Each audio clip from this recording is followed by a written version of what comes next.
Warren Tidwell, Freedom from Religion Foundation, Humanist Service Corps sponsored volunteer, 2016-2017 team. I'd planned on a different format for this video log, but with technical difficulties being what they are in Western Africa, had to settle on the original format, which I prefer anyway. And our work has changed in the last 48 hours a bit. It will allow me to cover that as well.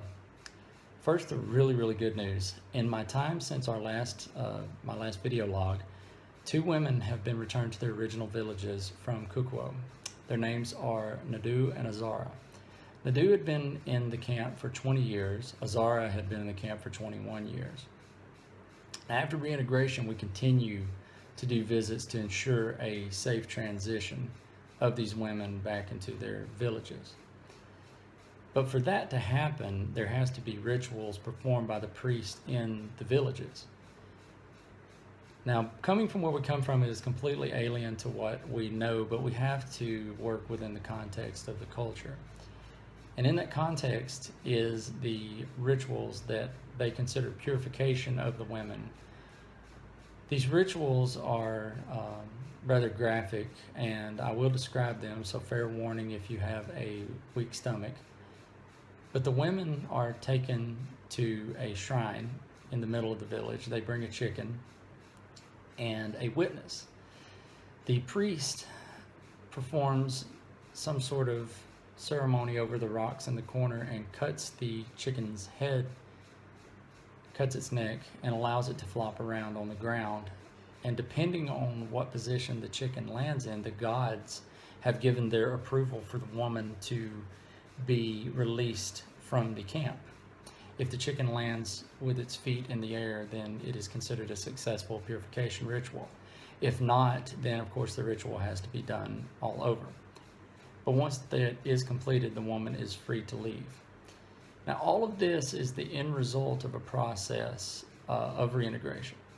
In this process, our work is being done in 3 phases.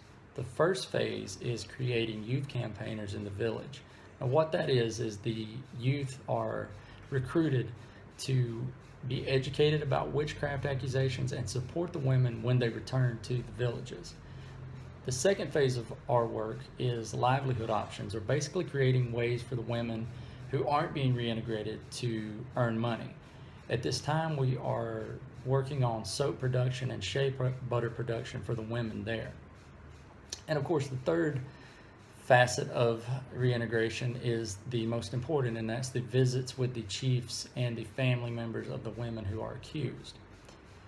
There are 7 members on our HSC team working various projects here, but one in particular is my partner, a Ghanaian named Bako Al-Hassan.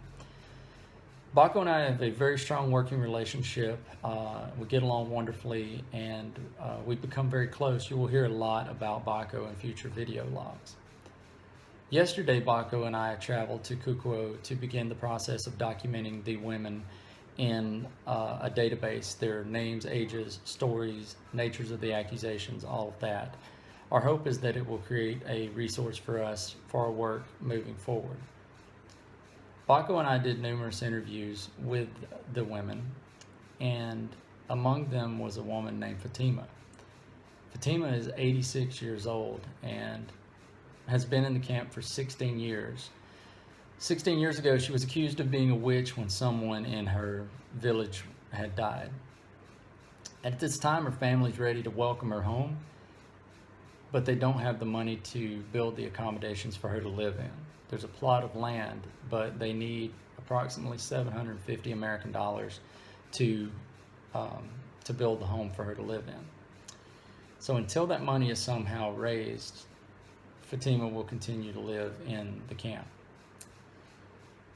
And we inquired to her needs, food, clothing, and all of that, and that's always the case. Food and clothing are always needed. And Bako works as a translator on the team, and she stopped Bako and she said, "But your visit here today has been more than food to me." And I will never, ever forget that moment. I came to Western Africa on a quest to do good for the sake of doing good. and on my unending search of perspective. I came here from Auburn, Alabama, and anyone who knows me knows that I am a tremendous supporter of Auburn University football. When I woke up this morning, I saw the results of the game last night where we had lost to Clemson, and at first I was aggravated, and I said, oh man. And then I thought of the women we had visited yesterday, and I thought of Fatima, who sleeps on a rug not even a quarter-inch thick on a cement floor in her mud brick hut. It was a reminder of what's important. And the work we are doing here is very important. And I'm thankful for your sponsorship that allows me to be here. And I look forward to sharing future success stories of what's going on here with you. I guess that's all for now, and I will see you all next time. Thank you.